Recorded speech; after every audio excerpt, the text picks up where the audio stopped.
O programa que você ouve agora é uma produção da Central 3. Está no ar com Felipe Figueiredo e Matias Pinto, o Fronteiras Invisíveis do Futebol, o podcast que desvenda a geopolítica do planeta Bola.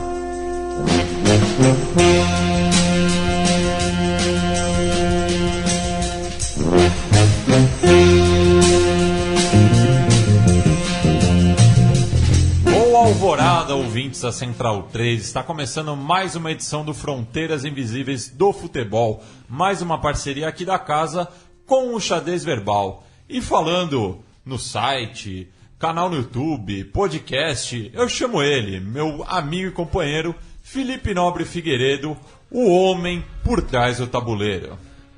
Olá, meu caro Matias, e como sempre, me ignore e apresente o nosso convidado, que daqui a pouco vira habitué, né? Já é a terceira participação aqui no Fronteiras. Ele que é um gramarnazi, né? Estava aqui antes da gravação, fazendo observações gramaticais. Sobre pronúncias de estados e países. Bem, vocês já devem saber de quem a gente está falando, o Biratã Leal, para fechar, né, esse díptico sobre o Japão. Bom dia, boa tarde, boa noite. Espero não atrapalhar ainda mais o programa, como aconteceu outras duas vezes já. E só falando que eu me referi só à gramática de pronúncia de país, não de estados. Os estados foi você que colocou na conversa, sim, Matias. Foi uma dúvida, mas estados nacionais, tá bom para você? Felipe, alguns recados dos ouvintes na última edição sobre Minas Gerais. O Mário Saveri disse que nem tinha ouvido ainda, mas ele é carijó e tinha certeza que o Tupi seria citado no programa. O David Onésio pediu pra gente fazer um programa sobre o Acre, porque ele que mora em Rondônia não tem muita informação sobre o Acre, ele que é vizinho do programa. A Gabriela Avelino, que disse: Nossa Senhora, nem ouvi, já amo, dói demais. É típica escrita mineira. Mas assim, eu chequei, ela é mineira, quer dizer, aparentemente, né? A não ser que seja um fake. Então ela tem lugar de fala para poder escrever assim. O Fernando Joca de Oliveira, que fez várias contribuições historiográficas sobre Minas Gerais, aparentemente ele foi nosso colega de faculdade. Embora eu não o conheça, mas ele disse que teve aulas lá, temos até alguns amigos em comum. Ele que mandou um abraço para o saudoso professor Istvan Janksó. O Frederico Moraes, que lembrou que existe alguma controvérsia, né, sobre o termo política do café com leite, mas sobre o peso político das Minas Gerais, mas eu acho que isso é um pouco preciosismo, mas enfim, essa é uma discussão muito longa. E foram comentários carregados de clubismo, né, entre Cruzeiro e Atlético. Principalmente de atleticanos, não queria... Você que tá falando. Não queria colocar nada, mas a torcida atleticana comentou mais. Eu não tô dizendo... Não, mas eu tô falando que né, teve comentários extremamente clubistas e... Mas teve de americano também, teve comentários de torcedores do América. Não, se você pensar assim, vamos supor que tenha tido 5 comentários de torcedores do América, já dá o quê? Metade da torcida comentou o programa? Vai. Não, mano, olha a média de público do América no Brasileiro. Me desculpa, né? Enche o próprio estádio e depois vem encher meu saco. Entendeu? Foi uma piada, uma brincadeira, todo respeito aos torcedores americanos, mas a média de público do América no campeonato foi patética, pífia e irrisória. E o Biratã quer fazer, acho que, alguma observação. Mauro César Pereira. Não, eu queria só fazer uma observação que o Fernando Joca de Oliveira, ele estudou com o mesmo professor que você, na mesma faculdade, tem amigos em comum. Saia do pedestal, fala que você não se lembra dele e pede desculpa. É óbvio que ele foi seu colega de faculdade. Não necessariamente. É porque... Aliás, de vocês dois. Não, mas o curso tem muita gente. E por exemplo, então 270 por ano, Biratã. Não tem turma fixa. E outra coisa... A gente não sabe nem qual ano que ele é. Os amigos em comum que a gente tem são do rugby. Ou seja, ele muito provavelmente era jogador de rugby, ou seja, muito provavelmente eu não conheço por isso mesmo. Agora você vai querer dizer que você tem amigo que joga rugby. Não, eu vou dizer que é o maior hater de rugby do Brasil. Eu não sou hater do rugby. Você viu como essa história não tá fechando? Não. Quem que vendeu o kit pra ele? Falando em faculdade, quem que vendeu o kit do bife pro Biratã? Bem, vamos passar pro primeiro bloco. para falar sobre os inícios, né, da imigração japonesa no Brasil.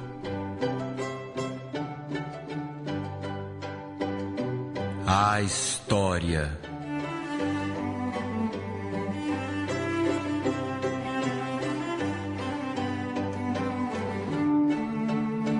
Essa história, né, na historiografia, o início da imigração japonesa tem a data magna de 1908, porém existem registros da presença japonesa anterior a essa data, né, Felipe? Então, os primeiros japoneses que estiveram no Brasil, segundo um dos sites sobre imigração japonesa, foram 4 tripulantes japoneses de um barco à vela chamado Wakamiya Maru, que foram resgatados por navios russos, e esses navios aportaram em Nossa Senhora do Desterro, atual Florianópolis, em 1803.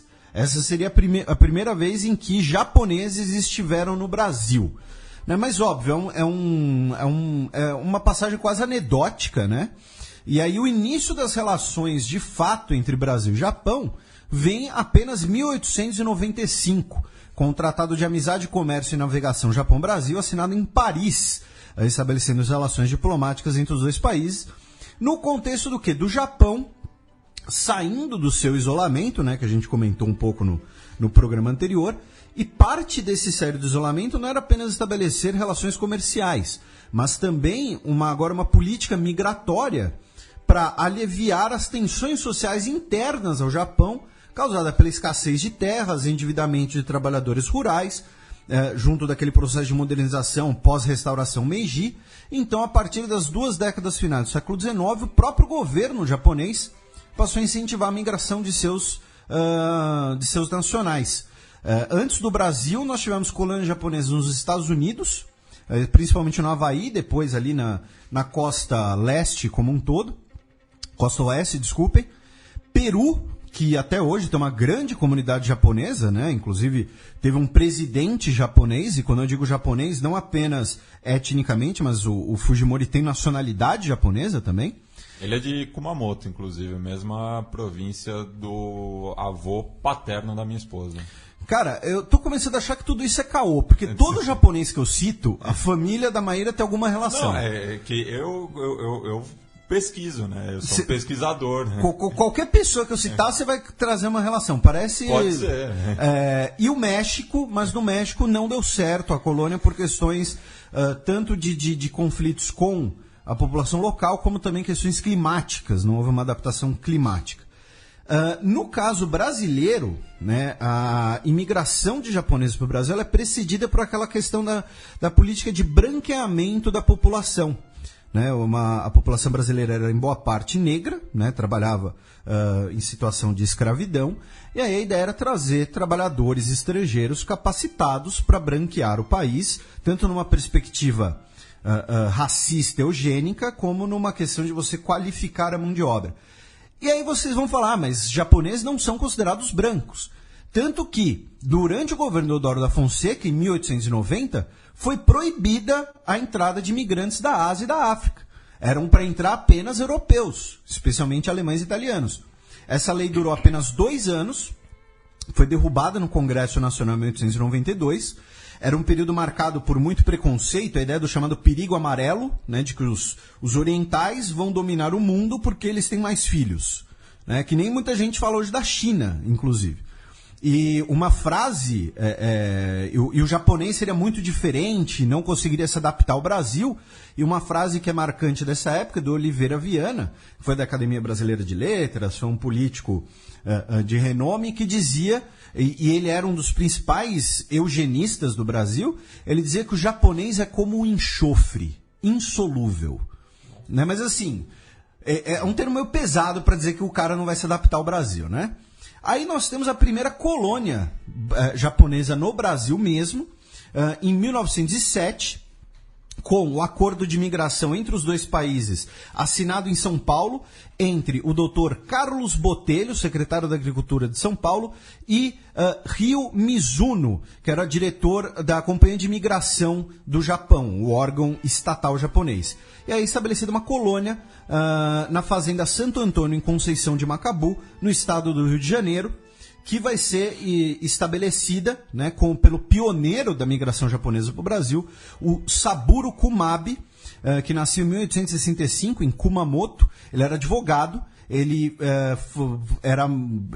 exercia a função de juiz em Kagoshima, ele levava uma vida bastante confortável no Japão e na Europa, e aí ele leu sobre migração ao Brasil, por conta da embaixada japonesa no Brasil, e ele pretendia japonizar, digamos assim, modernizar o mundo a partir da capacidade japonesa, da eficiência japonesa. E aí ele, com alguns jovens, alguns núcleos familiares, ele iniciou essa colônia agrícola, sem apoio do governo. Depois ele chegou a vir para a cidade de São Paulo, ele trabalhou como enrolador de cigarros, e aí teve a tentativa dessa colônia agrícola em Macaé. Ela não deu certo, e ele, por conta do fracasso e da experiência toda, as filhas dele foram criadas no Brasil, ele se suicidou em 1926. Mas ele é o pioneiro da imigração japonesa para o Brasil. E aí nós temos, né, como você disse, a data magna da chegada dos japoneses, que é em 1908, com a chegada do navio Kasato Maru, que depois de 51 dias de viagem, chegou no Brasil com 781 imigrantes japoneses para trabalhar em lavouras de café em São Paulo, com 165 famílias de agricultores. E aí, uma coisa interessante sobre o navio Kasato Maru, que é o seguinte: ele era originalmente um navio russo, chamado Kazan, que foi utilizado como navio hospital durante a Guerra Russo-Japonesa de 1905. Os russos tentaram afundar o navio antes de se render na batalha não é a batalha de... Eu tô com o Kagoshima na cabeça, mas na batalha do Estreito de... Não lembro agora, desculpem. O Japão conseguiu resgatar o navio parcialmente afundado, reparou, ele virou um navio mercante, fez essa linha de imigrantes. Aí, durante a Segunda Guerra Mundial, o navio foi incorporado à Marinha Imperial Japonesa para ser navio hospital, navio de apoio. E aí, em 9 de agosto de 1945, ele foi afundado por aviões russos perto da península de Kamchatka, e ele atualmente está submerso numa profundidade de apenas 18 metros, numa água bastante fria, então ele está num bom estado de conservação. Então, assim, ele era um navio russo que foi fundado pelos russos, e agora, a partir de um convênio, de um lobby, em bom português, da comunidade japonesa no Brasil, vão fazer uma operação de resgate do navio em águas russas. A Marinha Russa vai fazer isso. Não se sabe se vão conseguir resgatar o navio inteiro, mas querem resgatar pelo menos a âncora e o hélice. E assim, quando eu digo esse lobby é porque muito provavelmente também tem um apoio financeiro, digamos assim, da comunidade nipo-brasileira. Então é uma história bastante interessante, bastante entremeada com a Rússia, né? A primeira compra de terra por japoneses do interior de São Paulo se dá em 1911, porque essas famílias, elas não se adaptam ao esquema de virtual servidão no interior, né? Se rebelam, digamos assim, e passam a juntar dinheiro para comprar suas próprias terras, e isso é uma coisa que facilitou muito a migração japonesa para o Brasil.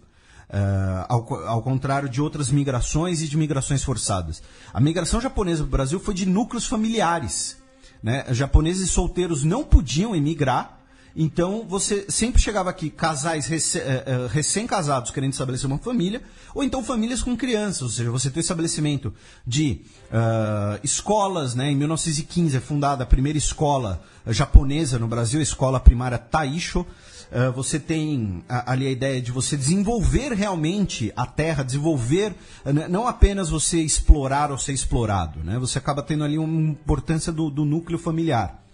Em 1919 é fundado o Clube do Japão, em São Paulo, e a partir de 1912, né, nessa segunda década do século XX, vários grupos japoneses passaram a residir na região da ladeira Conde de Sarzedas, porque como eles trabalhavam com o café e o local era próximo tanto de algumas fazendas como da cidade, e o aluguel de cômodos e sobrados era acessível para esses imigrantes pobres, essa região passou a ter uma grande presença de japoneses, que hoje é o bairro da Liberdade, né?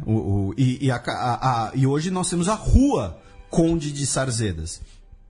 Em 1929, os primeiros imigrantes japoneses chegam na cidade de Tomé-Açu, no Pará. Né? O Pará é outro lugar que tem um grande núcleo de presença de orientais. Inclusive, eles introduzem na região a pimenta do reino. E hoje a região é uma das maiores produtoras do mundo de pimenta do reino. E aí nós temos a partir da década de 1930 aqui, né, uma grande cisão, né, um grande marco divisor. Que é, na década de 1930, nós temos um fluxo muito grande de japoneses para o Brasil. Primeiro, porque o próprio governo japonês cria uma instituição para formar, para preparar os imigrantes a virem para o Brasil, já com alguma noção de português, tanto que esses imigrantes se chamavam Kotakusei. E, em 1924, os Estados Unidos proíbem a entrada de imigrantes japoneses e chineses. Então, os japoneses vão começar a ter como principal destino americano o Brasil. Né, em menor grau o Peru, mas o Peru menos porque é menor. Então, na década de 1930, tem um boom gigantesco da imigração japonesa para o Brasil, ao mesmo tempo que com o governo Vargas, o Estado Novo e a Segunda Guerra Mundial, a gente começa a ter uma cisão, uma perseguição japonesa. Em 1938, as escolas de língua estrangeira no Brasil são fechadas. Em 1939, nós temos a abertura do Hospital Japonês em São Paulo. Em 1941, os jornais em japonês são proibidos no país. Em 1942, o Brasil rompe relações com o Japão. E em 1945, o Brasil declara guerra ao Japão. Já no final da guerra, né, o Brasil não tem hostilidades formais com o Japão. O Brasil, assim como vários outros países, declararam guerra apenas formalmente para agradar os Estados Unidos. O Chile, por exemplo, sequer declarou guerra à Alemanha, só declarou guerra ao Japão, porque todo mundo esperou ali o último momento, só para fazer bater em cachorro morto, né? E no caso do Chile, também o Japão é mais relevante, porque tem uma questão do Pacífico ali, que se der ruim, pode afetar mais o Chile do que a Alemanha. E o Chile tinha relações muito próximas com a Alemanha, né? Até hoje o exército chileno, você olha os uniformes históricos, são uniformes prussianos, praticamente. E aí o que aconteceu? Nesse período, os imigrantes japoneses, eles já viviam num certo isolamento, por conta da questão rural, do idioma diferente, mas aí eles passaram a ser isolados também pelo Brasil, eles passaram a ser vistos com desconfiança, passaram a se isolar ainda mais. Então, mesmo quando o Brasil tinha a maior comunidade de imigrantes japoneses do mundo, já na década de 1930, essas comunidades ainda eram extremamente isoladas. E daí eu vou falar só um negócio, uma coisa pessoal minha. À vontade. Mas que tem muito a ver com isso, né? Assim, eu sou neto de japoneses por parte de mãe, por isso que eu tenho um nome brasileiro, português, mas por parte de mãe eu sou japonês. E a minha mãe nasceu em 24 de junho de 1945. Então ela nasceu 2 semanas depois do Brasil declarar guerra ao Japão. E daí as pessoas muitas vezes me perguntam: você é neto de japonês e não fala nada de japonês, você não sabe japonês? E minha mãe conta, ela não me ensinou porque ela mesma só sabe japonês, um básico para arranhar, que ela usava para falar com a avó dela, e porque a instrução na família, a orientação na família era não falar japonês. Era os próprios japoneses, e minha mãe cresceu, ela nasceu no interior, mas cresceu em São Paulo. Os japoneses aqui de São Paulo, pelo menos, tentavam se desjaponesar para se misturar mais, para serem menos mal vistos como japoneses que possam causar problemas. Então, isso é muito comum em várias famílias japonesas aqui do Brasil, aqui de São Paulo. E onde as famílias continuaram falando, pessoas da geração dos meus pais continuaram falando japonês, é mais no interior porque eram comunidades mais fechadas. Sim, mas mesmo no interior, a minha sogra é a caçula de 10 filhos, vivia na zona rural de Birigui, e ela foi uma das poucas que não aprendeu japonês porque os irmãos enfrentaram muitas dificuldades quando iam para a cidade. Então, os últimos filhos já não aprendiam. Já entravam nesse processo de desjaponização. Já eram alfabetizados em português. Então, isso acho que é uma coisa assim, acho que comum. Você vê, quem conhece japoneses vai de lá pelos seus 30 anos, a maioria deles não fala japonês. E muito por causa disso, porque na verdade se quebrou o elo. Aquele elo do pai que ensina o filho, que depois ensinou o seu filho. Isso se quebrou nessa época. E nessa época, né, por conta também dessa questão do idioma, com a proibição dos jornais, o rompimento das relações diplomáticas, aí você não teve mais imigrantes, foi proibida a chegada de cartas do Japão, os nimpo-brasileiros não puderam mais viajar pelo território nacional, não podiam residir no litoral e tiveram seus aparelhos de rádio apreendidos. Então, os japoneses que residiam no Brasil passaram a não ter mais nenhuma informação vinda de casa. E aí, quando chegou a notícia de que o Japão se rendeu, né, de que o Japão estava... Quando começaram a chegar as notícias que o Japão estava enfrentando dificuldades na guerra, mesmo antes da rendição, você começou a ter um movimento que falava que aquilo lá era propaganda, era uma forma de você enganar a comunidade japonesa, que virou um movimento que, na época, foi considerado uma organização terrorista, né, uma organização nacionalista, que foi o Shindo Henmei, que significa Liga do Caminho dos Súditos, que era formado por japoneses e seus filhos, e vários membros, os membros mais radicais, cometiam atentados violentos contra filhos japoneses ou brasileiros já nascidos no Brasil, mas de ascendência japonesa, que acreditavam na derrota ou que acreditavam nas notícias ruins vindas do Japão. Eles mataram pelo menos 23 pessoas, feriram outras 147, sua maioria imigrantes japoneses. E aí, durante esse período, a população japonesa no Brasil foi basicamente dividida em duas. Os Kashigumi, que eram os vitoristas, que acreditavam que a guerra estava continuando, ou até mesmo que o Japão tinha vencido a guerra, e os Makegumi, que eram chamados pejorativamente de corações sujos, né, que é o nome do livro, que depois virou filme, que, entre aspas, né, inspira uma novela recente também, que muitas vezes, por serem os mais prósperos da comunidade, eram, já que falavam português, ou que às vezes até mesmo falavam algum outro idioma, e conseguiam ter acesso a essas notícias, então acreditavam mesmo que o Japão estava sendo derrotado. E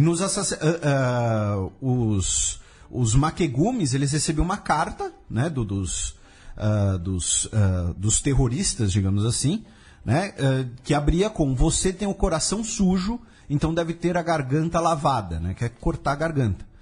E era oferecido a ideia do seppuku, primeiro, e aí o primeiro assassinado foi o Ikuta Mizobi, no dia 7 de março de 1946, ou seja, já depois da guerra, em Bastos, na frente da família.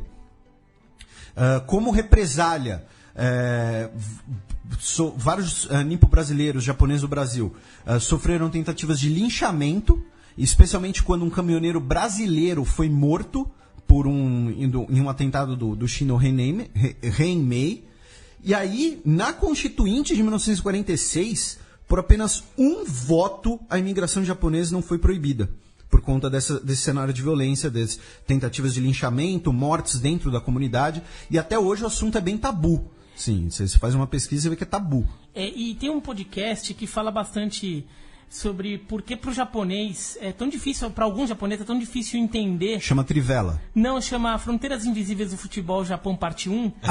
Porque para o japonês, porque para muitos japoneses é difícil acreditar numa derrota do Japão, porque foi falado, para quem não ouviu, foi falado bastante de até um retrospecto muito positivo do Japão em batalhas, em guerras. Então era muito difícil para muitos japoneses lá no Japão na Segunda Guerra e os daqui do Brasil também acreditarem que era possível o Japão perder uma guerra.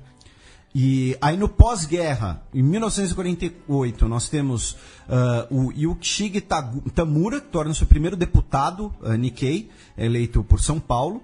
Em 1951, o primeiro navio japonês do pós-guerra chega no Porto de Santos, o Kobe Maru, né? Kobe, que é o termo que está ligado à carne Kobe, que está ligado ao Kobe Bryant. Porque o pai dele adorava esse corte japonês. Ou seja, né? Então batiza seu filho de bife. Porque é uma carne produzida na região de Kobe, no Japão. Em 1952, o Brasil retoma suas relações com o Japão. os imigrantes continuam a chegar. Em 1959, nós temos o primeiro-ministro do Japão, na época o Shinzuki Kishi, visitando o Brasil. Em 1973, ou seja, já década de 1970 agora, né? O último navio japonês chega, o Nippon Maru.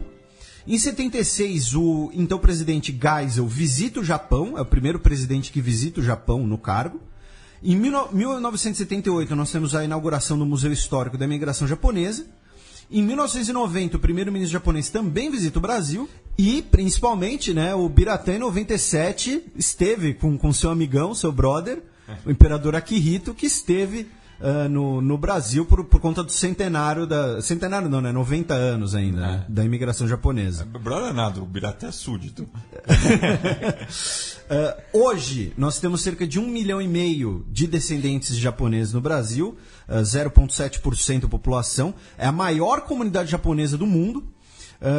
693 mil em São Paulo, 143 mil no Paraná, 78 mil na Bahia, os 3 estados com maiores colônias, arredondando aqui um pouco os números. Né? Eles chegaram muito, a sua presença econômica foi especialmente na agricultura, né? Plantação. Até hoje no Paraná e em São Paulo, muito da agricultura hortifrutigranjeira é ligada aos japoneses. No pós-guerra nós tivemos a chegada das empresas japonesas, como Toyota, Sony. Nessa questão econômica nós também tivemos um retorno, né? Hoje a gente tem cerca de 200 mil decassegues no Japão, que são os brasileiros descendentes japoneses que vivem no Japão. Seu impacto cultural, obviamente, foi enorme, né? Comida, costumes, moda, arquitetura, nas artes marciais. Trouxeram o budismo para o Brasil. E aí, nessa parte religiosa, em 2011, o Bento XVI nomeou Júlio Endi Akamine como bispo auxiliar da Arquidiocese de São Paulo. Se tornou-se o primeiro nipo brasileiro a ser bispo na Igreja Católica. E isso é uma característica muito importante, porque a comunidade japonesa no Brasil ela é bastante sincrética, né? Ela realiza tanto ritos budistas quanto católicos. É o que acontece na minha família. Na minha família, as pessoas em geral são espíritas, kardecistas, mas a gente segue todos os procedimentos budistas. Então, por exemplo, celebração de aniversário de morte, comemoração de aniversários de idades importantes da tradição japonesa, e muito segue o budismo, e eu sinto que essa coisa de seguir o budismo não é necessariamente que você seja budista, mas é que é uma forma de você continuar dizendo, eu sou japonês. Manter a tradição... cultura ancestral, né? Exatamente, manter a tradição da terra de origem da família, independentemente de você acreditar no que Buda, Jesus, Maomé tem a dizer. Então, você mencionou, né, o sincretismo da comunidade. Para o Bento XVI, sincretismo se chama heresia, tá? Só para deixar claro. Beleza. Sincretismo é heresia eufemística. O membro da juventude reterista vai dizer isso de mim, tá ok. E sobre imigração japonesa, mais uma coisinha, que uma das famílias, na verdade, que veio no Kassato Maru, está enterrada no cemitério São Paulo, que é até aqui perto do estúdio da Central 3. E eu sei porque eu ia visitar no dia de finados minha família. Eu tenho uma parte da minha família tá enterrada lá, e a gente aproveitava e ia visitar o túmulo dessa família, que é bastante decorado, tem uma pedra grande com uma mensagem enorme escrita em japonês para marcar, porque aquela é uma das famílias pioneiras da imigração japonesa no Brasil. Depois desse recado mórbido do Biratã, a gente vai... Muito bom. A forma também dos japoneses lidarem com a morte também é bem diferente. Selecionei aqui alguns nipo brasileiros, né, conhecidos aí do público. Você tá na lista. Primeiro nos esportes, né, os judocas, sem clubismo, mas coloquei os judocas primeiro. Né, o Mitsuyo Maeda, né, que nasceu em 1878, veio para o Brasil em 1914, morreu em 1941, introduziu o judô no país. Ele era 7º dan judeu, e ele foi sensei dos irmãos Carlos e Hélio Gracie, considerado um dos pais do jiu-jitsu brasileiro. O Chiaki Ishii, judoca também, veio para o Brasil em 1965, foi medalha de bronze em Munique, 72, foi a primeira medalha brasileira olímpica no judô. A filha dele, Vani Ishii, foi ouro no PAN de 99, prata no PAN de 2003. A Academia Ishii fica no bairro da Pompeia, inclusive. O Felipe Kitadai, que foi bronze em Londres em 2012, ganhou 6 ouros no Pan de Judô, e ele tem uma coisa interessante, porque ele é descendente japonês e ele é judeu. Ele é o sincretismo. Ele é a miscigenação. Só no continente americano você vai ter um japonês judeu. O Luiz Onmura, que foi bronze em 84, bronze na Olimpíada de 84. E o Charles Shibana, que foi vice-mundial em 2007, foi ouro no PAN 2015 e provavelmente vai disputar as próximas Olimpíadas justamente em Tóquio. Por que quando você falou que a Vanishi ela tem uma academia, acho que na Pompeia, você falou inclusive é na Pompeia? A gente não falou da Pompeia até agora no programa. Eu falei inclusive na Pompeia porque eu sou da Pompeia. Aprenda uma coisa, quem é da Pompeia acha que a Pompeia é o centro do universo. Sinto um clubismo. Não, é bairrismo mesmo. Não é centro, é a subida do universo. É bairrismo no sentido mais absoluto possível. Falando em outras artes marciais, o Reishin Kawai, que nasceu em 1931, chegou no Brasil em 1961, morreu em 2010, introduziu o Aikido no Brasil, considerado um dos maiores mestres da história do Aikido, oitavo Dan. O Lyoto Machida, que é representante da comunidade japonesa no Pará, né? Karateka, foi campeão do UFC, terceiro Dan do Karatê, né? Karateka e MMA. O Paulo Miao, que é pentacampeão mundial de Jiu-Jitsu, e o Kazei Shiro, que nasceu no Brasil, reside no Japão, é lutador de sumô. Ele chegou na primeira divisão do sumô. Não sei direito como funcionam as divisões do sumô, achei muito confuso e não ia aprender de tudo para fazer essa menção. Ele recebeu 2 prêmios de espírito de luta, que é como se fosse o melhor combate daquela rodada, digamos assim. Então, assim, tem alguns outros brasileiros que foram lutar sumô lá, mas ele talvez tenha sido o principal nome. Seja o principal nome. No beisebol, nós temos 2 nipo-brasileiros na MLB, né? O Pedro Okuda, shortstop do Seattle Mariners, e o Daniel Misaki, que é pitcher do Milwaukee Brewers. O Pedro não tá mais, né? O Pedro já saiu. Ele saiu, não sabia, desculpa. Não, já saiu. Na verdade, tem outros até, acho que o melhor no momento é o Luiz Gohara, que na verdade ele foi adotado por uma família japonesa de Bastos. Inclusive de Bastos, porque Bastos a gente já mencionou no programa, então dá pra usar o inclusive. É a cidade da avó paterna da Maíra. Mano. Um abraço pra dona Takako. Inclusive, ele é uma das grandes promessas do beisebol brasileiro. Foi um jogador que assinou por um valor recorde com o Seattle Mariners. Ele ainda tá jogando nas categorias de base. Acho que tem 19, 20 anos.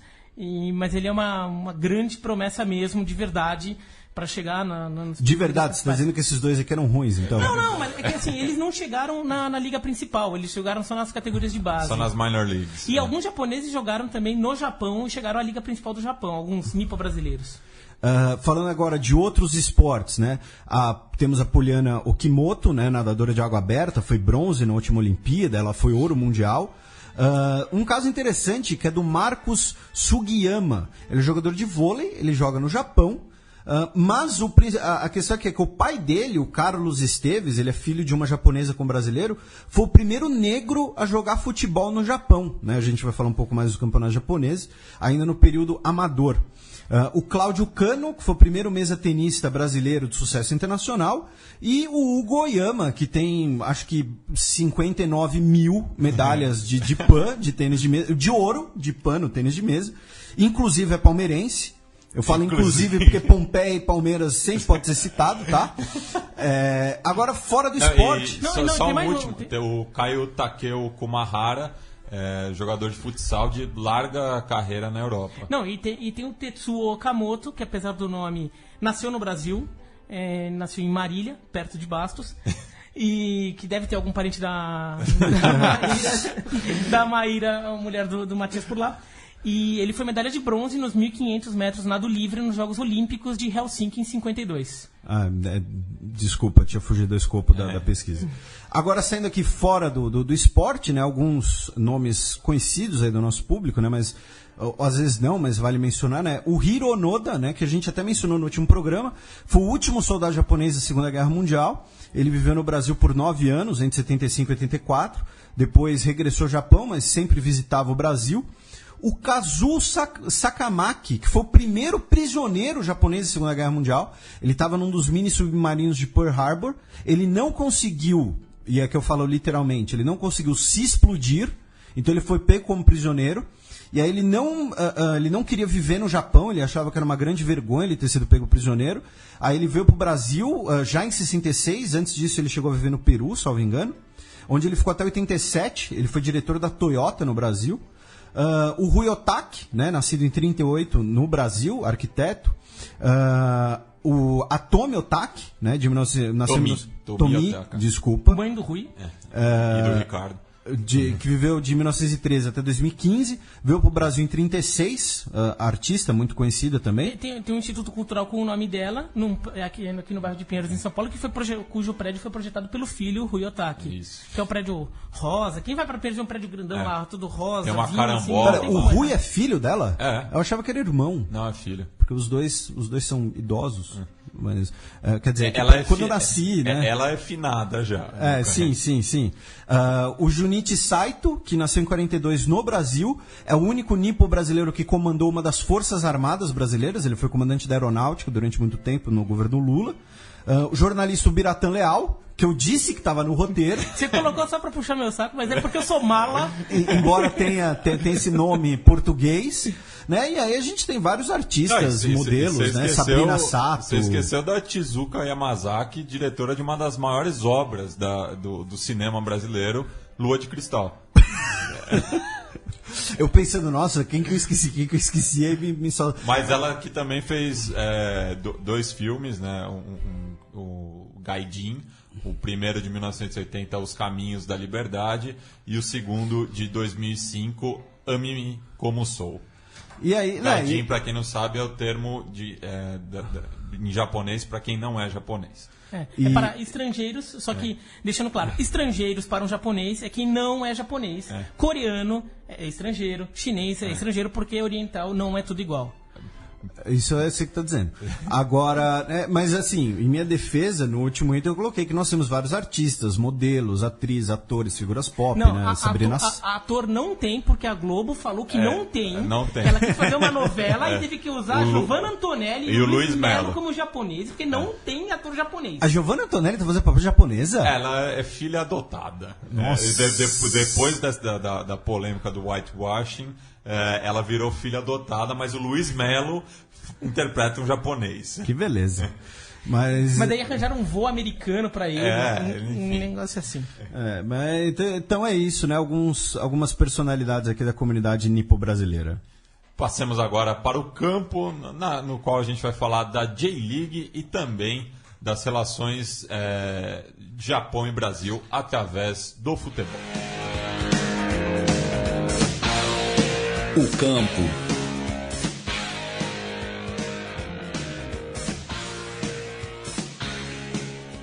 Bem, Felipe, o Biratã, vamos falar dos começos, né, da organização do futebol no Japão para uma liga nacional, né? E para isso a gente volta em 1965 com a fundação da Japan Soccer League, que era amadora. Exatamente, ela vai ser a segunda liga do Japão, só perde para a liga de beisebol. E ela vai ser a primeira liga nacional amadora, tal a relevância, né, do futebol culturalmente para o japonês ali.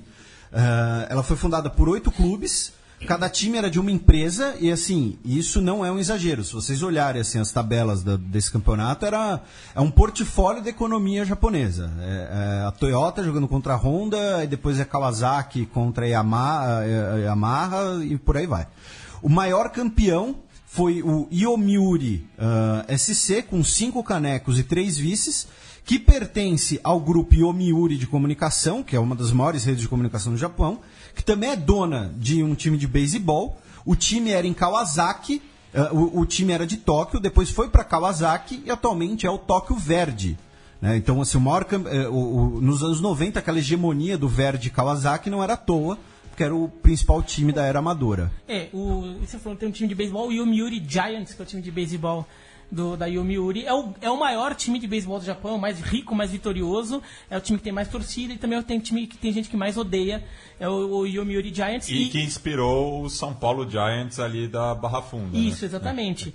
E o grupo Yomiuri, quando profissionalizou o Yomiuri da Japan Soccer League, a ideia deles era ter também o Yomiuri Giants do futebol, ser o grande dominador no futebol japonês. Mas não deu muito certo. Depois a gente pode até falar mais porquê quando desenvolver com a chegada da J-League. Então, e aí a gente tem a J-League, fundada em 92, que é a liga profissional, e eu tive uma pequena desilusão na pesquisa para esse programa, porque o nome em japonês da J-League é Nippon Puro Sakahigu, e Saka vem de soccer. Não é futebol. Não é Rigu, é Rigo. Rigo que é de league. Eu não vou aprender japonês na vida, desculpa. E puro é de professional. É de pro. Você que está aqui representando a colônia. E futebol seria futoboru. Tá correta a pronúncia, Gramarnazi? Hoje ela é J1 League, porque tem 4 divisões. A quarta, inclusive, é mista entre amadores e profissionais. Ela foi fundada por 8 times da Japan Soccer League, mais o campeão da segunda divisão e o Shimizu Pulse, que era um time regional na época ainda. Que é ligado à prefeitura de Shizuoka. Então ele não tem uma origem numa grande corporação, assim, era mais... É um time mais ligado... Mais de torcida, mais um jeito... Time do diferente. povo. E Shizuoka é a região que tem que... Recebe muito DKSEG e recebe muito DKSEG, e que o futebol era mais...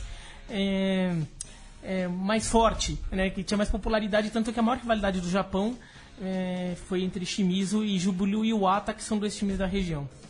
O primeiro campeonato foi com 10 times, e olha só, em 2 módulos de turno e retorno. Então você jogava contra cada time do campeonato 4 vezes no campeonato, e aí você tinha a final em 2 jogos com os 2 campeões de cada módulo. E não tinha empate. Se o jogo terminava empatado, tinha prorrogação e pênalti. Então, assim, era um campeonato gigantesco. Hoje, ele tem 18 clubes, e de volta, pontos corridos. Que fórmula sem graça. Que nem é no Brasil e metade da Europa. Mas eles voltaram com essa fórmula, eles foram para pontos corridos, voltaram para a fórmula do campeão turno mais retorno. Eles estão indo e voltando. Hoje, 7 clubes são da Grande Tóquio, né, ou seja, mostrando uma desproporcionalidade, digamos assim. E detalhe, outra coisa que eu fui decepcionado. Se 2 times empatarem em primeiro, eles dividem o título. Não tem assim... Saldo de gols ou se 2 times empatarem em primeiro, divide o título. Eu achei isso absurdo. É muito nobre. É muito nobre, realmente. É muito polido pra minha cabeça. Tinha que ter ali um... Mata-mata. Tinha que ter uma cúpula do trovão ali. Cada time pode ter 5 jogadores estrangeiros. 4 podem ir ao jogo, porém apenas 3 podem ser de fora da Conferência Asiática. Então, por exemplo, cada time só pode ter 3 brasileiros no máximo. E jogadores das ligas parceiras não contam como estrangeiros. São Tailândia, Vietnã, Mianmar, Camboja, Singapura, Indonésia, Irã, Malásia e Catar. Achei isso meio confuso. Essa regra da Confederação Asiática é adotada na Ásia em geral, de que você tem um número X de estrangeiros, mas você pode ter um extra se ele for asiático, de um outro país asiático. Na Liga Chinesa tem, na Coreana tem, na então se todo mundo faz, pode fazer também.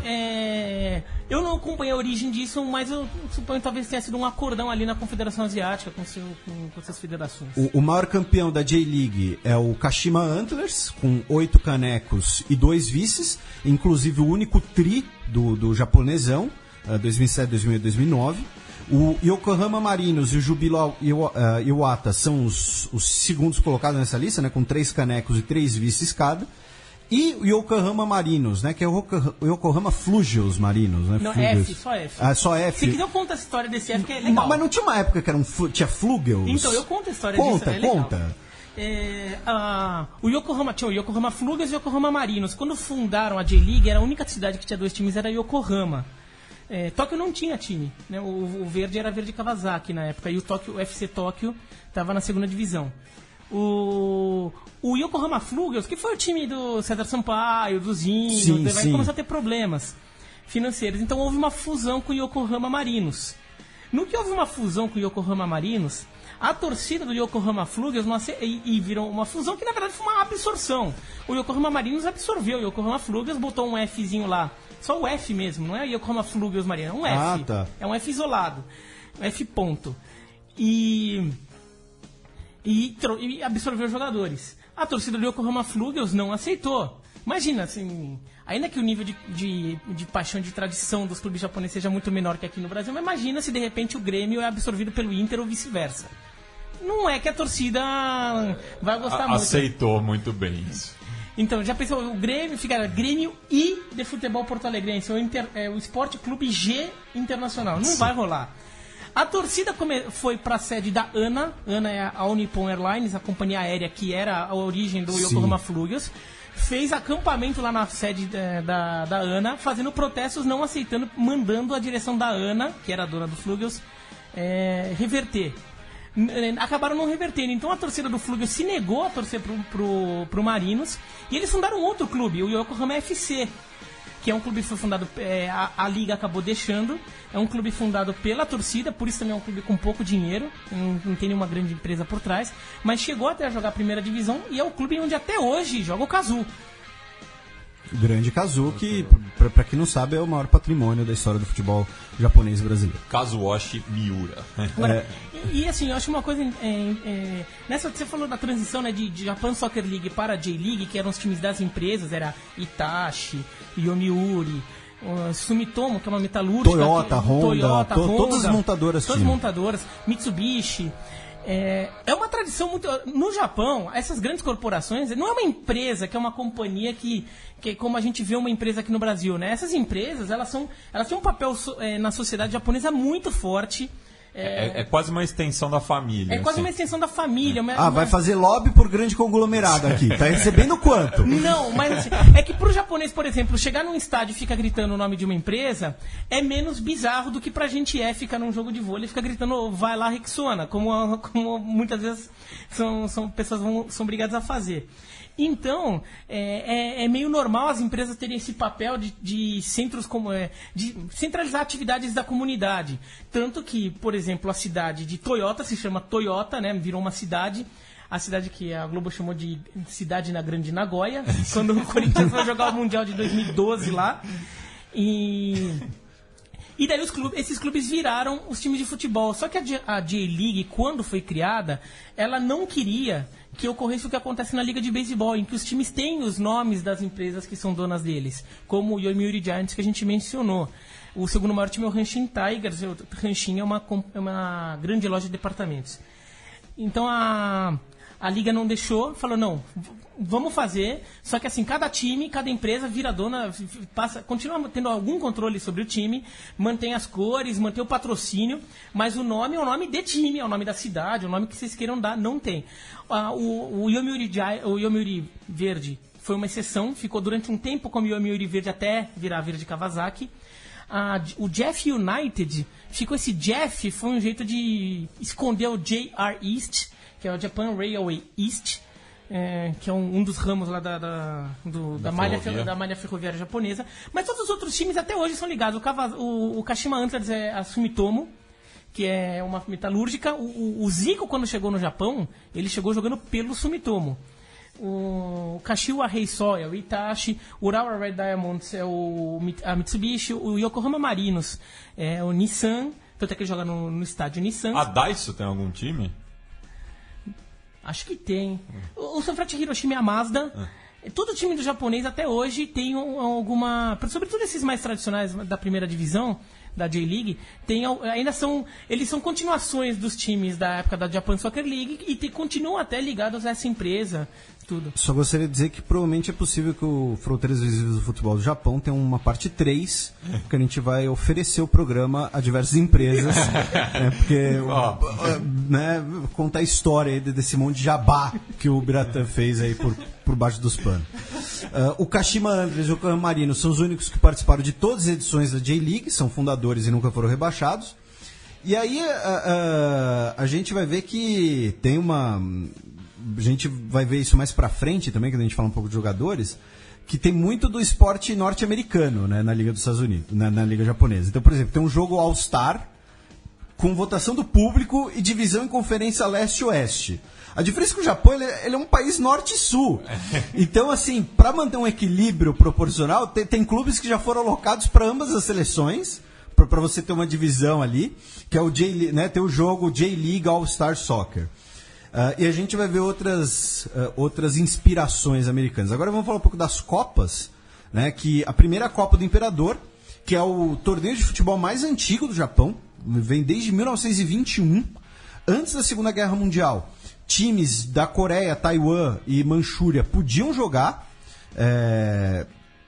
Atualmente, você tem milhares de candidatos para jogar, porque você é assim, os times das duas primeiras divisões entram automaticamente, aí os times da terceira divisão, quarta divisão, as ligas regionais e as principais ligas universitárias e colegiais passam por uma seleção ali, uma seleção de critérios, não é uma seleção esportiva. Colegial, para deixar claro, ensino médio. Ensino médio, E aí são 82 times finais, e aí eu já vou até atropelar um pouco aqui.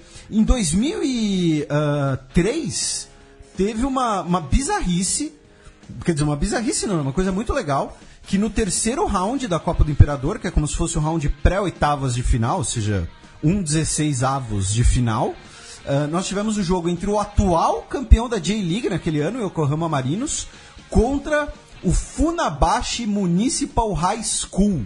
E o jogo foi pros pênaltis. A molecada do colégio levou o jogo pros pênaltis contra o campeão da J-League, cara. Então, óbvio que isso, com o passar do tempo, mudou, tanto que o último campeão... Mas o Yokohama classificou. O Yokohama classificou. Tanto que o último... Mano, o goleiro do time do colegiado, né, o último campeão que não era das ligas principais, né, das ligas estabelecidas, foi o da Universidade Waseda em 1966. O badge, para quem ganha a Copa do Imperador, é considerado a maior honra, né, do futebol, que é um Itagaraçu, né, que é o corvo dourado mitológico japonês. O maior campeão da Copa do Imperador foi a Keio University, com 9 canecos e 4 vices, porém o último foi em 56. Né? Dos atuais times da J-League, o maior campeão é o Yokohama Marinos, com 7 canecos e 1 vice. E, como curiosidade, em 35, o campeão foi o Kyusung FC de Seul, né? Na época parte do Império Japonês. Você mencionou a Universidade de Waseda e a Universidade de Keio. São as duas universidades, as duas grandes potências do esporte universitário japonês, em diversas modalidades. Sobretudo no beisebol, claro, mas a gente vê aqui no futebol, eles têm equipes também em outras modalidades, inclusive uma que começa com R e termina com Y, que tem crescido muito, tem muito espaço no esporte universitário japonês, que é o rugby. E a Copa do Imperador também, ela ajuda muito jornalista que está de plantão de Réveillon, porque o primeiro campeão do mundo, no futebol mundial, todo ano é o campeão da Copa do Imperador, porque a final é tradicionalmente disputada na tarde de 1º de janeiro. Aqui no Brasil é na madrugada de 31 de dezembro para 1º de janeiro. Então, poucas horas depois do Réveillon, já saiu o primeiro campeão do futebol mundial todo ano, que é o campeão da Copa do Imperador. Fica um abraço pessoal da ESPN para transmitir esse jogo esse ano e botar o Biratã na cobertura. Opa! Eu comentaria, mas problema nenhum. Pra você não, agora pra tua família eu quero ver. Não, o pessoal que tem que fazer futebol americano, né, na ESPN, eles estão narrando o jogo na hora da virada. Aí nós temos a J-League Cup, né, que é a Copa da Liga, né, disputada entre os times da primeira divisão apenas, que tem o nome Copa Nabisco. Né? É o país do naming rights. Só que Nabisco é uma companhia estadunidense, a National Biscuit Company. É? Então, enfim, é a Copa Nabisco. É uma Copa que é mais fresquinha, porque ela vende mais. O maior campeão é o Kashima Antlers, novamente, com 6 canecos, 3 vices. Aí nós temos a Fuji Xerox Super Cup, que é o campeão da Liga contra o campeão da Copa do Imperador, que existe desde 94. Kashima Antlers, o maior vencedor. E aí temos várias Copas semiprofissionais e amadoras. Em campeonatos internacionais, na AFC Champions League, nós temos para o Japão 5 canecos e 3 vices.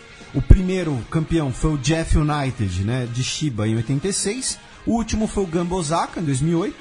2 vezes o artilheiro foi de time japonês, mas 2 vezes nós tivemos um brasileiro artilheiro de time japonês. O Magno Alves, em 2006. Magnata. E o Leandro, em 2009. É um Leandro X, genérico, não é um Leandro conhecido. Não tem nenhum aposto. Não, é do Gamba Osaka. No Mundial da FIFA, o Japão ficou em terceiro 3 vezes e é o atual vice-campeão mundial, né? O Kashima Antlers venceu o Atlético Nacional, porque foi zicado pelo Biratan Leal no Facebook, que dizia que ia ser difícil pro Real Madrid vencer o maior clube do mundo. E aí, né, zicou os caras, perderam pro time japonês. E nós temos a famosíssima, né, a celebradíssima Copa Suruga, tá? Não é Suruba. Não vou falar que é um banco. Não vou falar suruba no programa, tá? Esse banco é o Amazônia, viu? Que é o campeão da Copa Nabisco contra o campeão da Sula Miranda, também conhecido como Sul-Americana, que é disputado no Japão. Das 9 edições, o Japão venceu 5. Agora falando um pouco aí antes de falar dos brasileiros, uma coisa que teve um impacto muito grande na cultura do Japão, na cultura futebolística do Japão, foi o desenho Super Campeões, né, que antes de ser um anime, né, que foi um anime entre 83 e 86, 128 episódios, teve 4 filmes e um monte de spin-off, episódio isolado, na véspera da Copa 2002, por exemplo, um monte de coisa. Mas antes disso era um mangá, de 81 a 87, em 37 volumes. O nome original é Captain Tsubasa, vendeu mais de 70 milhões de cópias no Japão.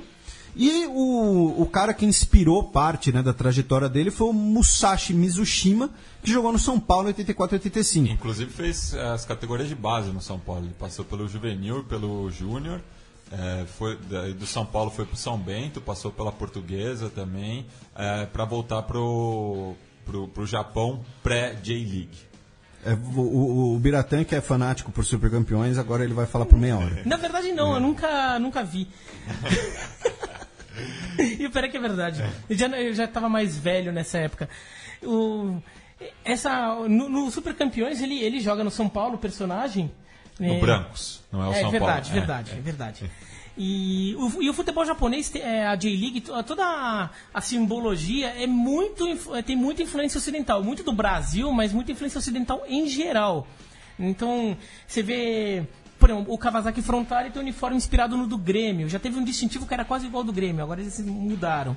O Kashima Antlers tem uma ligação histórica com o Flamengo, até por causa do Zico. O Shizuoka Gakuen com o 15 de Jaú. Que é um time de colégio, sim, né? Mas o colégio que, se eu não me engano, o Kazuoshi jogou. Que o Kazu jogou.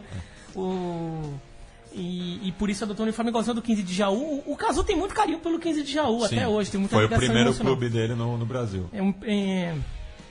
E você vê em outras coisas, por exemplo, mesmo nos nomes, né? Então tem o Yokohama Marinos é por causa de marinheiros. Então os nomes, o Kashiwa Rei Sol, o Rei Sol porque o símbolo do patrocinador é Itachi, que é um símbolo, é um sol. Então eles botaram Rei Sol do espanhol, do português. E tem até um time que mostra um pouco a história, que a gente até mencionou na outra edição, que Nagasaki era o porto em que é o único lugar em que tinha comércio entre um Japão ainda fechado com o Ocidente, que era o porto de Nagasaki, com os Países Baixos. Com a Holanda. O time de futebol de Nagasaki, que está na segunda divisão, se chama Vevaren Nagasaki. Vevaren, para quem acompanha o futebol holandês, claramente é um nome de inspiração holandesa, porque Verein é clube em holandês. Tem muito time holandês com V, tipo o PSV, e o clube tem cores laranjas. Então, essa influência ocidental no Japão, que a gente vê às vezes na cultura pop japonesa, você também vê no futebol. E Sanfrecce em Hiroshima, por exemplo, San é 3 em japonês, Frecce são flechas em italiano. Então você pega o distintivo, você tem 3 flechas, daí você faz um mix de línguas ali. E falando um pouco de jogadores brasileiros de ascendência japonesa, tirando os que defenderam a seleção japonesa, que a gente comentou no último programa, né? Em atividade nós temos o Rodrigo Tabata, que é naturalizado Qatari, inclusive joga pela seleção do Qatar. Que assim como diversos japoneses ou nipo-brasileiros jogou no Santos também. É incrível essa relação que o Santos tem com a colônia japonesa. Porque um dos fundadores do Santos era primo de segundo grau da mãe da sua sogra. Não tem nada a ver. Ah, não? Tá. Mas o Rodrigo Tabata, durante muito tempo, eu pensava que ele era indígena, na verdade. Temos o Bruno Suzuki, o Pedro Ken, jogou no Curitiba, no Cruzeiro, no Vitória, deu certo em lugar nenhum. O Caio, Caio com K, que joga no Japão. E jogadores conhecidos, nós temos o Yamada, goleiro do Corinthians, foi campeão da Copinha, inclusive, pelo Corinthians. O Kaneko do Santos também. O Sandro Hiroshi, fala. É primo da minha esposa. O Paulinho Kobayashi, talvez, né, um dos mais conhecidos também. E um nome que é uma história muito legal, assim, porque é o próprio Rivelino que conta essa história, que é do Sérgio Echigo, que era um nipo brasileiro. E o que o Rivelino tem a ver com isso? Porque esse nipo brasileiro que seria o inventor do elástico. O Rivelino falou, não, peguei a ideia dele e dei uma aprimorada. Mas e o Rivelino sempre fala isso, né? Esse papo de que japonês não sabe jogar bola é mentira, porque a hora que os caras desenvolverem bem mesmo o futebol lá, ninguém vai segurar os caras. O Rivelino fala muito isso. Ele fala, o cara que inventou o elástico é um japonês. Eu tornei o elástico conhecido, mas o inventor foi ele e a gente treinava junto. Né? Ele jogou no Corinthians, o Sérgio. Atualmente no Brasil, no Japão, nós temos 40 jogadores brasileiros e o técnico do Vissel Kobe é o Nelsinho Batista, também conhecido como Nelsete Batista, sem clubismo, sem... Não é clubismo quando é seu time. Não, e não é clubismo quando o filho dele treinava o seu time também. Em 9 edições nós tivemos o artilheiro brasileiro. E agora, por exemplo, né, nós temos os MVPs do japonesão, né? Aí, né, a influência da cultura dos Estados Unidos, né? Em 94, Pereira. 96, Jorginho, lateral, Copa do Mundo, Vasco.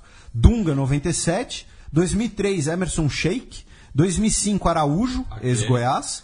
2007, Robson Ponte. Jogou no Corinthians, o Robson Ponte. Jogou? Não, no Guarani. No Guarani, mas ele não jogou uma época no Corinthians? Não lembro. Enfim. Ele foi revelado pelo Guarani, daí foi do Guarani pro Bayer Leverkusen, porque teve um amistoso que o Bayer Leverkusen veio fazer aquele. E o Bayer Leverkusen furou os olhos do Corinthians, foi isso. O Marquinhos, 2008, e o Leandro Domingues, em 2011. Esse Leandro Domingues eu não conheço direito. Tá na Portuguesa. Sério? Realmente? Sim, ele jogou no Vitória, no Fluminense, no Cruzeiro. Era um jogador de algum destaque, mas mediano, assim. É que um jogador que inconsistente no Japão ele destruiu. Aí ele foi o grande nome do Kashiwa Reysol, que foi campeão japonês e jogou contra o Santos no Mundial de Clubes de 2011, que tinha também o Jorge Wagner. Ele foi MVP do campeonato, né?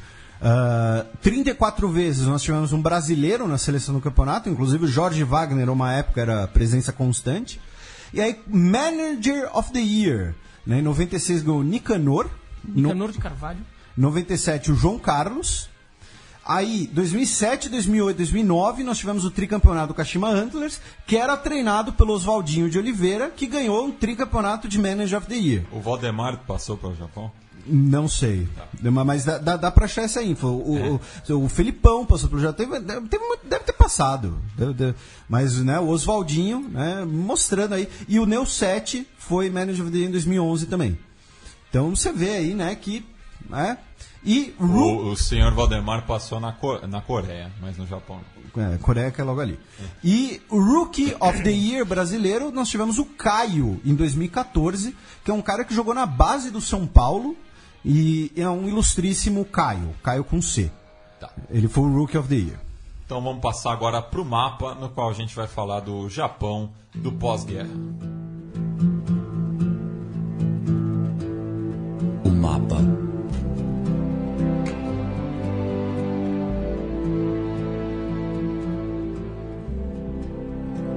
E Felipe, voltemos para 45, no qual o general Douglas MacArthur constrangeu o imperador Hirohito. Tem uma famosa foto, né, que eles dois estão tirando, né, estão lado a lado, Hirohito tá todo formal e uma carta de mão no bolso, do tipo, tô aqui com esse japonês aqui que perdeu a guerra. O Japão, pós-Segunda Guerra Mundial, foi ocupado, né, até 1952.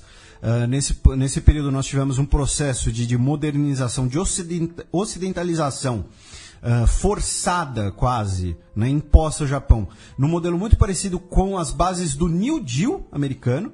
Aí nós tivemos uma nova Constituição em 1947, uma centralização de poder acabando com as aristocracias japonesas, os fazendeiros passaram a ser proprietários de terra, nós passamos a ter uma força muito grande nos sindicatos japoneses, uma democratização das relações políticas japonesas. O Japão ficou sem exército, inclusive o artigo 9 da sua Constituição proíbe o direito de ir à guerra, né? O Japão tem isso na sua Constituição. O que pode... O que tem sido uma coisa debatida. Um artigo bastante debatido nos últimos tempos. Em 1951, nós temos o Tratado de São Francisco, que foi ali já uma das bases, né, não confundir ali com no mesmo período ali a questão da ONU, que participam os aliados e o Japão, totalizando 48 nações, para formalizar a paz com o Japão.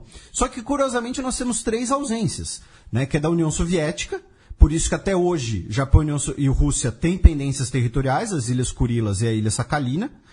A China não vai, depois têm relações em 52, são derrogadas em 72, quando o Japão opta pela China continental. E a Coreia, que o Japão reconhece apenas a Coreia do Sul como legítima em 1965. O Tratado de São Francisco estabelece o fim do Império Japonês, a aceitação do Tribunal Militar Internacional para o Extremo Oriente, que enforcou o Tojo, mas deixou um monte de criminosos de guerra livre, o pagamento de indenizações pelo Japão, e o pagamento dessa indenização será feito para a Cruz Vermelha, já que muitos dos territórios do Japão eram territórios agora sob controle das Nações Unidas, como a Coreia, ou passando por um processo de dependência como a Indonésia, e você teve aí uma série de mudanças territoriais, né, com o fim do Império Japonês. Depois desse processo, nós temos o período chamado milagre econômico japonês, mas como eu já falei no programa Xadrez Verbal várias vezes, não existe milagre. É claro, se você é muito religioso e você acredita que existe milagre em aspectos pessoais, tudo bem. Mas na economia, não. Não existe milagre num Estado, né? Por quê? Porque em 1955, a economia japonesa já era do tamanho que ela era em 37, e em 68... aí basicamente menos de 25 anos depois do fim da Segunda Guerra Mundial, o Japão já era a segunda maior economia do mundo. Mas por que esse milagre aconteceu? Né? E aí o crescimento econômico, que estava sendo na casa de 10% ao ano, foi freado pela crise do petróleo de 73. Mas a base desse crescimento econômico foi principalmente muita grana dos Estados Unidos, que tinham medo que o Japão fosse seduzido por uma influência soviética, por movimentos comunistas, alguma coisa assim. E segundo, uma economia extremamente planificada do Japão. Né? O Japão ele adotava uma postura liberal perante o mercado de consumo, porém, o sistema bancário japonês, o sistema industrial japonês tinha uma forte presença do governo, investindo em infraestrutura. O maior banco do mundo durante muito tempo era o Banco Postal japonês, que era onde todo japonês recebia o seu salário, por lei. Então, assim, não tem essa, não, ter uma conta no Santander, eu tenho uma conta no Itaú, eu tenho uma no Bradesco. Não. Todo japonês tem que ter uma conta no Banco Postal japonês, que era um banco estatal. Então, era uma forma do governo japonês ter sempre um grande volume de dinheiro à sua disposição para investimento. Inclusive, o japonês é um povo poupador, né, digamos assim. Então, as poupanças estavam sempre gorduchas. O Japão reconhece a China comunista em 72, né, troca de China. A partir da década de 1980, final da década de 70, começo da década de 1980, o Japão vai internacionalizar muito dos seus investimentos, né, especialmente nos seus vizinhos, e aí o Japão vai construir, entre aspas, os tigres asiáticos, como uma forma de você evitar um processo de inflação no Japão. Você exporta as divisas, exporta os investimentos, e aí quando o Japão começou a ter uma crise econômica na década de 1990, o que o Japão fez? Pegou o dinheiro de volta e aí nós tivemos a crise dos tigres asiáticos. Foi basicamente uma crise japonesa exportada, né? Um governo que é muito marcante nesse período é do Yasuhiro Nakasone, de 82 a 87, que ele busca alguma melhoria nas relações exteriores, o Japão volta a ter um papel na política internacional, ele liberaliza um pouco mais a economia japonesa, privatiza ali as ferrovias, algumas coisas assim. Porém, ele era um grande nacionalista e é aqui que começa o processo de tentativas de mudanças do currículo naquilo lá que o Biratan mencionou, né? De você rediscutir o papel do Japão na Segunda Guerra Mundial, rediscutir crimes de guerra e tudo mais. Em 1989 começa um período de crise, nós temos a morte do imperador Hirohito, a ascensão do Akihito, a isso se segue um período de instabilidade política, com escândalos no governo, inclusive teve um ministro nessa época, só um caos assim, que teve que renunciar, porque a amante dele reclamou publicamente que ele não estava sustentando ela direito. Porque assim, um político, um cara do alto escalão, não tem problema ele ter amante. Tudo bem, você pode ter quanto você quiser. Só que você tem que sustentar elas. A vergonha não era ter uma amante, era não sustentar a amante de forma adequada. Se você não tem grana, não se envolve com outra, fica com a sua. E aí ele teve que renunciar por isso, porque a amante reclamou das condições de vida, digamos assim. Na década de 1990, nós temos um grande contraste, né, no Japão, com a era digital, o papel da tecnologia na economia. O Japão é um dos maiores polos tecnológicos do mundo, né? Inclusive o Japão daqui a pouco vai ter robô em tudo. E ao mesmo tempo você ainda tem alguns antigos costumes e castas, né, como os burakumin, que são os japoneses, entre aspas, intocáveis, né, que trabalham com funerária, trabalham em açougue, são os que trabalham com morte, né? Eles são meio isolados da sociedade.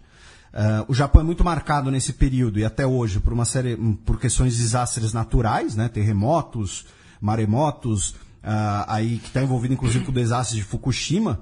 E o Japão está em cima de uma fenda entre placa tectônica. Então é muito provável que um dia o Japão não exista mais, tá? Não, pode ser amanhã, pode ser depois de amanhã, pode ser daqui a 1000 anos, mas o Japão não é para sempre.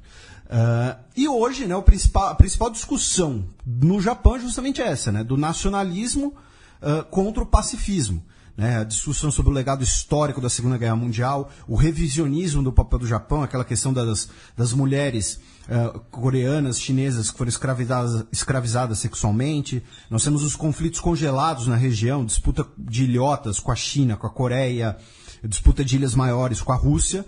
E o Japão tem uma coisa muito importante com o Brasil, que ambos são parte do G4, que é o principal órgão que pede pela reforma do Conselho de Segurança das Nações Unidas. Japão, Índia, Alemanha e Brasil, eles sempre votam um a favor do outro em propostas em relação ao Conselho de Segurança da ONU, e eles querem que tenha mais assentos permanentes. Inclusive, teve uma proposta do G4 uma vez, que era você criar 2 assentos permanentes, que seriam rotativos entre o G4. Então seria Brasil e Japão, depois Índia e Alemanha, depois Índia e Brasil, e por aí vai. Mas, né, até hoje isso não saiu. Hoje, só para a gente fechar o programa, né? O Japão tem a 10ª maior população do mundo, mais de 126 milhões de habitantes, embora o seu território seja apenas o 62º. A 4ª maior economia do mundo, com mais de 5,4 trilhões de dólares. Do PIB. Oi? Do o PIB. O PIB, isso. Mas aí contando a União Europeia como uma? Não, contando países. Esse papo de União Europeia como uma é coisa do Jorge Soros. Também é o 4º maior exportador, 4º maior importador. Está no topo do ranking de corrupção da Transparência Internacional. No topo no sentido de menos corrupto, tá? Acho que Japão... acho que é Japão, Dinamarca e Noruega, acho. Sua renda per capita é a 27ª do mundo, 42,8 mil dólares por ano. Seu IDH é o 17º, embora seja um DH alto, né? 0,903. É o 8º maior orçamento militar do mundo, porque assim, a Constituição proíbe a guerra, a Constituição fixa o orçamento militar em 1% do PIB, ou seja, um governo japonês não pode decidir gastar os tubos assim que quiser. Mas como uma economia enorme, o gasto militar japonês é maior que o da Alemanha, mais que o dobro de Israel, e está perto ali do Reino Unido. É a maior expectativa de vida média do mundo, 84,6 anos, maior frota mercante do mundo e, paradoxalmente, é a maior dívida pública do mundo. A dívida pública japonesa corresponde a 234% do PIB. Gente, ou seja, eu não ia conseguir dormir à noite. O Japão ia ter que ficar mais de 2 anos só produzindo para pagar sua dívida. Bem, agradeço mais uma vez a visita do Ubiratã aqui ao Fronteiras Invisíveis e deixo espaço para a consideração final e para uma dica cultural, Ubira. Bom, a consideração final... acho que o futebol japonês ele é muito interessante porque ele não é um futebol de tanta tradição, de tanta força, não tem tantos casos de um time de um grupo separatista, ou de uma região separatista, ou um time com ligações a um determinado grupo social, como a gente vê mais no Brasil, na América Latina e na Europa. Mas ele é muito interessante porque ele acaba muito refletindo o jeito de ser da sociedade japonesa, a forma como as empresas influenciam a sociedade e até a forma como o japonês, a cultura pop japonesa, a cultura moderna japonesa é muito ocidentalizada, mas aquele jeito bem particular de se ocidentalizar. E isso é bem interessante ver. Por isso também muita gente que gosta de J-League, acompanha a J-League, na verdade são pessoas que gostam da cultura japonesa como um todo porque percebem essa ligação. São otakus. Sim, são otakus. Felipe? A minha recomendação cultural é o documentário Fukushima, uma história nuclear. Tem com legendas em português nas internets, qualquer coisa tem com legendas em inglês também. Um documentário muito interessante sobre questões sociais também, né? A questão do tema nuclear ser um tema social muito importante no Japão, porque é o único país que já sofreu, né, as consequências da energia nuclear. E a minha dica é o livro Perigo Amarelo, Imagens do Mito, Realidade do Preconceito, de 1920 a 45, da Márcia Yumi Takeuchi. Esse livro faz parte da coleção Histórias da Repressão e da Resistência. E eu também indico a página Perigo Amarelo no Facebook, que discute não só o preconceito aos nipo-brasileiros, mas sino-brasileiros e brasileiros de origem coreana, enfim, ali do extremo oriente. A música de encerramento é o tema de Capitão Tsubasa, de autoria de Hiromoto Tobisawa.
Quero